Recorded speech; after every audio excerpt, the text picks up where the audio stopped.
Hello दोस्तों, कैसे हैं आप सभी। आशा करते हैं आप सभी स्वस्थ होंगे। आप सभी का बहुत बहुत स्वागत है हमारे यूट्यूब चैनल ट्रिकी हिंदी पर। दोस्तों, जैसा कि आप सभी जानते हैं कि हमारे चैनल पर आपको हिंदी ग्रामर की प्रीवियस ईयर क्वेश्चंस की क्लासेस मिल रही हैं। आज ही हमारी चौथी क्लास है। तो अगर आपने पुरानी क्लासेस नहीं देखी हैं तो चैनल की प्लेलिस्ट में जाकर आप उन क्लासेस को देख सकते हैं। तो चलिए बिना किसी समय को गवाए अपनी इस वीडियो को शुरू करते हैं। और इस वीडियो में हम लेकर आए हैं आपके लिए प्रीवियस ईयर पेपरों में पूछे गए बहुत ही इंपॉर्टेंट क्वेश्चन जो बार बार पेपरों में रिपीट हुए हैं। तो चलिए अपनी इस वीडियो को शुरू करते हैं और बात करते हैं पहले प्रश्न के बारे में। पहला प्रश्न हमसे पूछा गया है, संप्रदान की विभक्ति है। पहला प्रश्न हमें कारक से पूछा गया है। पहला ऑप्शन हमें दिया गया के लिए, दूसरा ऑप्शन हमें दिया गया का, तीसरा ऑप्शन हमें दिया गया पर और चौथा ऑप्शन है ए।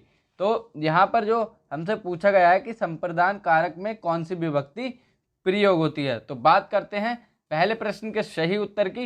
पहले प्रश्न का सही उत्तर होगा ऑप्शन नंबर ए, के लिए संप्रदान कारक में विभक्ति प्रयोग होती है। तो पहले प्रश्न का सही उत्तर होगा ऑप्शन नंबर ए। अब इसके बाद बात करते हैं दूसरे ऑप्शन की। तो बी ऑप्शन में हमें दिया गया का हमारा संबंध कारक में प्रयुक्त होता है। का, की, के, रा, री, रे, ये हमारे संबंध कारक में प्रयुक्त होते हैं। फिर तीसरा ऑप्शन हमें दिया गया पर हमारा अधिकरण कारक में प्रयोग होता है। और चौथा ऑप्शन ए, तो ये किसी कारक में प्रयोग नहीं होता। तो आशा करता हूं कि आपको अच्छे से समझ में आया होगा। अब बात करते हैं दूसरे प्रश्न की। दूसरा प्रश्न हमसे पूछा गया है, सभा में 20 लोग थे, इस वाक्य में विशेषण का कौन सा भेद है। दूसरा प्रश्न बहुत ही इंपॉर्टेंट है, यहाँ पर बहुत बच्चे कंफ्यूज हो जाते हैं। तो दूसरे प्रश्न की हम बात करेंगे। पहला ऑप्शन हमें दिया गया है समुदायवाचक, दूसरा ऑप्शन हमें दिया गया है परिमाणवाचक, तीसरा ऑप्शन हमें दिया गया है निश्चित संख्यावाचक और चौथा ऑप्शन हमें दिया गया है अनिश्चित संख्यावाचक। तो सभा में 20 लोग थे, हमें बताना है कि विशेषण का कौन सा भेद है। तो आइए बात करते हैं इस प्रश्न के सही उत्तर की। तो दूसरे प्रश्न का सही उत्तर होगा ऑप्शन नंबर डी, अनिश्चित संख्यावाचक। अब बहुत सारे लोग इसमें ये कंफ्यूज हो जाते हैं कि वहां पर वो कह रहा है सभा में 20 लोग थे, तो लोगों को काउंट कर सकते हैं हम, इसलिए कंफ्यूज हो जाते हैं बच्चे। लेकिन अगर हम लोगों को काउंट ही कर पाते तो वो सीधे सीधे बोलता ना कि सभा में 20 लोग थे, 20 यो नहीं बोलता। तो यहाँ पर जो 20 यो शब्द दिया गया है, इसी से अनिश्चितता का बोध हो रहा है। इस बात को आपको बहुत ही ध्यान से पढ़ना है क्वेश्चंस को। दूसरे प्रश्न का सही उत्तर होगा ऑप्शन नंबर डी, अनिश्चित संख्या वाचक। बहुत सारे बच्चे ऑप्शन नंबर सी को सही लगाएंगे, लेकिन वो गलत हो जाएगा। अगर वहां पर निश्चित संख्या होती तो वो सीधे सीधे बोलता कि सभा में 20 लोग नहीं, 20 की जगह 20 बोलता। और अगर यहाँ पर आपसे सीधे सीधे कहा जाए कि वहां कोई भी सभा हुई, वहां पर लाखों लोग थे, तो वहां पर काउंट नहीं किया गया, एक गिनती बता दी गई जो उसकी अनिश्चितता का बोध कराती है। दूसरे प्रश्न के बाद बात करते हैं तीसरे प्रश्न की। तीसरा प्रश्न हमसे पूछा गया है, माथा ठनकना के लिए सही मुहावरा है। तो माथा ठनकना के लिए हमें सही मुहावरा बताना है, कौन सा सही होगा। पहला ऑप्शन हमें दिया गया है भयभीत हो जाना, दूसरा ऑप्शन हमें दिया है हिम्मत आ जाना, तीसरा ऑप्शन हमें दिया गया है अनिष्ट की आशंका होना और चौथा ऑप्शन हमें दिया है क्रोध आना। तो बात करते हैं तीसरे प्रश्न की सही उत्तर की। तीसरे प्रश्न का सही उत्तर होगा ऑप्शन नंबर सी, अनिष्ट की आशंका होना। जैसे कई बार कुछ गलत होने वाला होता है तो आप लोग उसके घटित होने के बाद कहते हैं कि ऐसा होने वाला था, मेरा माथा पहले ही ठनक चुका था, यानी कि अनिष्ट होने की हमें आशंका पहले ही हो चुकी थी। माथा ठनकने का ऑप्शन नंबर ए बिल्कुल नहीं होगा। भयभीत तो कोई होता ही नहीं, माथा ठनकता है तो हिम्मत भी नहीं आती है और क्रोध भी नहीं आता है। तो ये तीन ऑप्शन हमारे गलत हो जाएंगे। सही उत्तर होगा हमारा ऑप्शन नंबर सी, अनिष्ट की आशंका होना। मतलब कुछ गलत होने वाला हो उसकी पहले से ही अनुभूति हो जाना, ये हमारा ऑप्शन नंबर सी सही हो जाएगा। तीसरे प्रश्न के बाद बात करते हैं चौथे प्रश्न के बारे में। चौथा प्रश्न हमसे पूछा गया है, शांत रस का स्थायी भाव क्या है। तो रसों से क्वेश्चन हमसे पूछा गया है। पहला ऑप्शन हमें दिया है जुगुत्सा, दूसरा ऑप्शन हमें दिया गया है क्रोध, तीसरा ऑप्शन हमें दिया गया है शोक और चौथा ऑप्शन हमें दिया गया है निर्वेद। तो शांत रस के स्थायी भाव की बात करें तो शांत रस का स्थायी भाव होगा ऑप्शन नंबर डी, निर्वेद।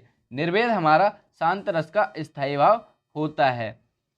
चौथे प्रश्न के बाद आइए बात करते हैं पांचवें प्रश्न के बारे में। पांचवा प्रश्न हमसे पूछा गया है, निम्न में से ऋण शब्द कौन सा है। ये यहाँ पर रूढ़ की जगह रुद्र लिख गया है, लेकिन ये हमसे पूछा गया है कि ऋण शब्द कौन सा है। तो पहला ऑप्शन हमें दिया गया है मलयज, दूसरा ऑप्शन हमें दिया गया है जलज, तीसरा ऑप्शन हमें दिया गया है वैभव और चौथा ऑप्शन हमें दिया गया है पंकज। तो बात करते हैं ऋण शब्द की। ऋण शब्द कौन से होते हैं, तो आपको सीधे सीधे याद रखना है कि ऋण शब्द वे शब्द होते हैं जो विभाजित नहीं होते, नहीं टूटते हैं किसी भी चीज में। तो यहाँ पर हम देखते हैं पहले ऑप्शन को। पहला ऑप्शन मलयज, मलयज हमारा जिसके लास्ट में जा लगा है वो बहुब्रीहि समास के अंतर्गत आएगा, तो पहला ऑप्शन हमारा गलत हो जाएगा, बहुब्रीहि हमारा टूट जाता है। दूसरा ऑप्शन जलज, ये भी हमारा नहीं होगा। तीसरा ऑप्शन वैभव, ये हमारा इस प्रश्न का सही उत्तर होगा। चौथा ऑप्शन हमें दिया गया है पंकज, ये भी हमारा कमल का पर्यायवाची होता है, तो ये भी हमें नहीं लगाना है। पांचवें प्रश्न का सही उत्तर होगा ऑप्शन नंबर सी वैभव। वैभव शब्द किसी में भी नहीं टूटेगा, ये रूढ़ रहेगा। वैभव, जब वैभव लिखेंगे तभी उसका अर्थ निकलेगा, अन्यथा उसका अर्थ नहीं निकलेगा। तो पांचवें प्रश्न का सही उत्तर होगा ऑप्शन नंबर सी वैभव। पांचवें प्रश्न के बाद बात करते हैं छठे प्रश्न के बारे में। छठा प्रश्न बहुत ही इंपॉर्टेंट प्रश्न है, कई बार पेपर में रिपीट हुआ है, हर पेपर में पूछा जाता है, हिंदी ग्रामर के बहुत बार रिपीट हुआ है, तो आपको इस प्रश्न को रट लेना है। प्रकृति के सुकुमार कवि किसे कहा जाता है। पहला ऑप्शन हमें दिया गया है जयशंकर प्रसाद, दूसरा ऑप्शन हमें दिया गया है सुमित्रा नंदन पंत, तीसरा ऑप्शन हमें दिया गया है महादेवी वर्मा और चौथा ऑप्शन हमें दिया गया है सूर्यकांत त्रिपाठी निराला जी। तो प्रकृति के सुकुमार कवि आपको रट लेना है। इस प्रश्न का सही उत्तर होगा ऑप्शन नंबर बी सुमित्रा नंदन पंत। सुमित्रा नंदन पंत हमारे प्रकृति के सुकुमार कवि कहलाते हैं। इसके बाद बात करते हैं बचे हुए तीन ऑप्शन की। तो जयशंकर प्रसाद हमारे छायावाद के जनक कहलाते हैं, महादेवी वर्मा हमारी आधुनिक मीरा कहलाती हैं और सूर्यकांत त्रिपाठी निराला जी को हम क्रांतिकारी कवि के नाम से जानते हैं। तो छठा प्रश्न बहुत ही ज़्यादा इंपॉर्टेंट है, इन चार को ऑप्शन में डालकर आपसे कोई भी प्रश्न बनाया जा सकता है, तो इस प्रश्न को आप अच्छे से पढ़कर जाना है। अब बात करते हैं सातवें प्रश्न के बारे में। सातवां प्रश्न है, शब्द रचना के आधार पर बताइए कि कौन सा शब्द योग रूढ़ है। तो योग रूढ़ का मतलब जो हो हमारा बहुब्रीहि समास के अंतर्गत आने वाले सभी शब्द हमारे योग रूढ़ कहलाते हैं। तो अब देख लेते हैं कि कौन से ऑप्शन में हमारा बहुब्रीहि समास का उदाहरण दिया गया है। पहला ऑप्शन पवित्र, तो पवित्र हमारा योग रूढ़ नहीं होगा। दूसरा ऑप्शन कुशल, कुशल भी हमारा योग रूढ़ नहीं होगा। तीसरा ऑप्शन विनिमय, विनिमय शब्द भी हमारा योग रूढ़ नहीं होगा। तो सातवें प्रश्न का सही उत्तर होगा ऑप्शन नंबर डी जलज। जलज हमारा बहुब्रीहि समास के अंतर्गत आएगा और यही हमारा योग रूढ़ के अंतर्गत आ जाएगा। तो रूढ़ शब्द जो टूटे नहीं, योग रूढ़ शब्द जो बहुब्रीहि समास में हो, यौगिक शब्द जो दो शब्दों को मिलाकर बने हो, यही हमारे तीन प्रकार के शब्द होते हैं। अब बात करते हैं आठवें प्रश्न के बारे में। आठवां प्रश्न है पार्श्विक व्यंजन है। बहुत बार पूछा गया प्रश्न है, बहुत पेपरों में आया है, छोटे से लेके बड़े एग्जाम तक में आता है और ये प्रश्न आपको प्रैक्टिस सेट में हर जगह देखने को मिलेगा। तो इस प्रश्न को आपको रट लेना है, पार्श्विक व्यंजन कौन सा होता है। पहला ऑप्शन हमें दिया गया ला, दूसरा ऑप्शन हमें दिया गया सा, तीसरा ऑप्शन हमें दिया गया है ई और चौथा ऑप्शन हमें दिया गया है शा। तो पार्श्विक व्यंजन हमारा होता है ला। ऑप्शन नंबर ए इस प्रश्न का सही उत्तर हो जाएगा। अब पार्श्विक व्यंजन क्या होता है, तो इस व्यंजन का जब हम उच्चारण करते हैं तो हमारी जीभ ऊपर टच हो जाती है और जो हमारे मुख से हवा निकलती है वो साइडों से निकल जाती है, ना कि बीच से निकलती है, क्योंकि जीभ बीच में जाकर लग जाती है ऊपर हमारे और हमारे साइडों से हवा निकलती है, तो इसलिए इसे पार्श्विक व्यंजन कहते हैं। आठवें प्रश्न के बाद बात करते हैं नवें प्रश्न के बारे में। नवा प्रश्न है मूर्धन्य व्यंजन समूह है। तो इस प्रश्न को आपको ध्यान से पढ़ना है, क्योंकि यहाँ पर मैं ऑप्शन को चेंज करके लाया हूँ। बहुत सारे बच्चे वो 5 वर्ग पढ़ लेते हैं, उनमें देखते हैं मूर्धन्य व्यंजन, अब वो ढूंढते रह जाएंगे कि यहाँ पर ऑप्शन चेंज हैं, तो वो कंफ्यूज हो जाएंगे। पहला ऑप्शन हमें दिया गया है का खा गा हा, दूसरा ऑप्शन हमें दिया गया है चा छा जा डा, तीसरा ऑप्शन हमें दिया गया है ड़ा, रा, ई, शा, और चौथा ऑप्शन हमें दिया गया है मा, वा, या और सा। तो इस प्रश्न के ऑप्शंस के हिसाब से हमें उत्तर देना है। तो पहले ऑप्शन की यदि हम बात करेंगे तो का हमारा बिल्कुल नहीं होगा, ये तो हमारा कंठ से उच्चारित होता है। दूसरा ऑप्शन चा, छा, जा, ये भी हमारे तालु से उच्चारित होते हैं, तो ये भी हमारे गलत हो जाएंगे ऑप्शन में। अब बात करते हैं चौथे ऑप्शन की।